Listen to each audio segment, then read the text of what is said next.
Hello friends, welcome back to the new tutorial of the Python. Today we are going to solve one of the most important issues, that is the urllib error, HTTP error 404 not found. So this is the most searched error regarding the PyTube for downloading the YouTube videos, which is not working yet.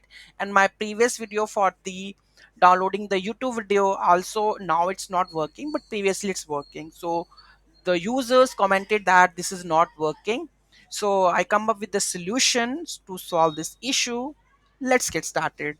Those who haven't subscribed my channel yet, please do subscribe my channel, and if definitely it solve your issues, so definitely I think you should do like, comment and share this video. Okay, so let's get started how to solve this issue. Okay, so there is the fix that already I have searched around. So this is the fix. Okay, so where we go with this one, not this.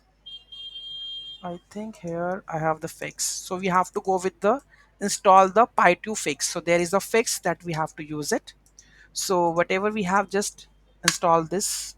Okay, after this we have to just go with this one, py2 fix, or the CLI if we are using that one. Okay, so let's add this. So here I'm just using this because here we have only YouTube, I think. So control Z this one and just enter it up, and this is YouTube Python fix, so I'm not going to use it, and let's use this one. Okay, let's see what will happen. Save it. Let's go and run the code again, and here we go with this.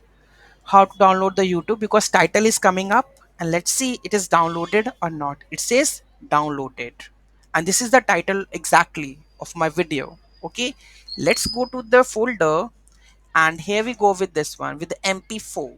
Let's run it, and this is the video, right? So this is solving the issue. So hope you like the video, and please leave a comment like definitely solve the issue. Okay, so in the coming now we are going to learn about the how to download the full-fledged video. Again I will upload. Okay, after this with the multiple, you can see another library that is also usable for that one, so we are going to use that one. Okay, so let's see in the next coming videos. Thank you so much for watching this video, and don't forget to like, share and comment on my video. Have a nice day.